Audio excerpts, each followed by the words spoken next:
Global Theater di Perang Dunia Kedua adalah dekolonialisasi oleh Amerika mempreteli kekuatan negara Eropa penjajah untuk dimanfaatkan oleh banyak pejuang kemerdekaan di banyak negara secara berbarengan. Itu kalau dilihat dari sisi teater dunia. Untuk itu, jika ada pemimpin nasionalis dan visioner yang menjadi pemimpin dan berani bertindak untuk mengambil untung dari konstelasi global untuk tindakan lokal, maka bebaslah sebuah wilayah menjadi merdeka dan berdaulat. Itulah founding father bangsa Indonesia, para pejuang kemerdekaan yang mengambil momen di mana negara-negara banyak yang berantakan karena Perang Dunia Kedua sedang diacak-acak oleh Amerika untuk Indonesia menyatakan kebebasannya dari negara penjajah. Kita berkali-kali mengatakan bahwa sejak tahun 1904 Amerika memang ingin menguasai dunia, di mana kesempatan itu akhirnya didapat oleh Amerika di tahun 1944 dengan penandatanganan Fakta Bretton Woods. Amerika mengambil alih dunia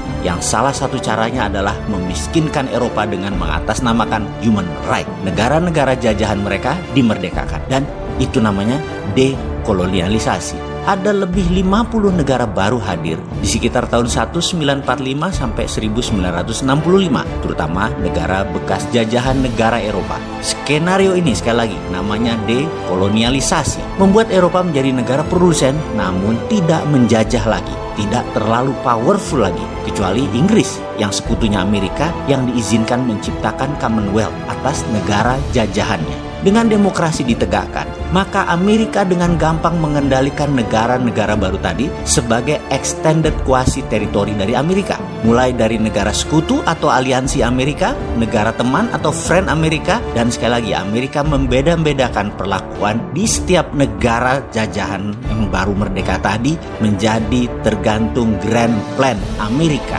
Bagi saya pribadi, sejak dulu Amerika itu memperbudak Indonesia. Indonesia tidak pernah menjadi sekutu Amerika. Indonesia juga tidak pernah menjadi teman Amerika. Itulah selalu yang saya katakan berkali-kali, saya kampret-kampretkan Amerika itu. Kita lanjut. Kemudian di tahun 2013, dunia punya calon penguasa baru yang namanya Tiongkok. Strateginya sama seperti Amerika yang pakai IMF. Negara dihutangin, negara dipinjemin uang. Kalau Tiongkok, negara dipinjemi dan dibiayai proyek. Semuanya sama. Amerika dan Tiongkok dua-duanya jahat karena niatnya menjebak dengan pinjaman. Orang kalau dijebak hutang, perawan anaknya pun bisa digadaikan seperti kepada Datuk Maringgi. Awalnya sang Datuk Maringgi baik-baik datangnya, lalu melihat kemolekan dan kecantikan Siti Nurbaya. Alamak, cantik nian ini cewek. Syahwatnya naik, hasratnya menyala, maka gelontoran materi mulai dialirkan ke sang ayah bunda.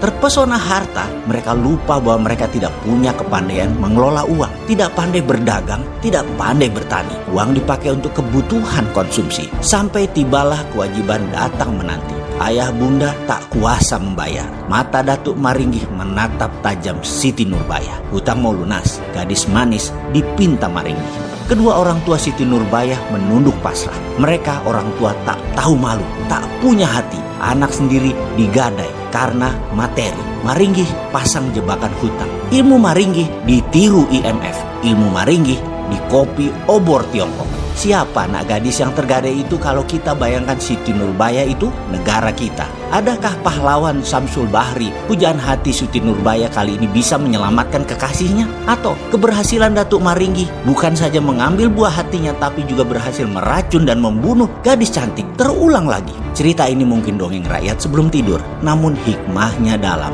Datuk Maringgi di ujung cerita dibunuh oleh Belanda dalam sebuah keributan di daerahnya. Kita bawa dongeng itu ke dalam kiasan. Maringgi saat ini adalah Tiongkok, Amerika adalah Belanda. Amerika ini melakukan dekolonialisasi jilid 2 setelah Perang Dunia Kedua. Maka 70 negara diikat, obor Cina akan dilepaskannya. Namun beda kalau yang banyak tersadar bahwa negaranya harus lepas dari Maringgi dan Belanda. Maka saat ini sebaiknya, kalau yang sadar nih ya, maka sebaiknya saat ini tunggangi Belanda, bunuh Maringgi, lalu perangi Belanda, memerdekakan Indonesia seperti apa founding father bangsa Indonesia lakukan di tahun 1945. Sayangnya, sekarang banyak pejabat yang belum sadar siapa Datuk Maringgi itu dan belum punya strategi bagaimana menggunakan kekuatan Belanda untuk tebas Maringgi, lalu bersama rakyat usir Belandanya. Semoga paham.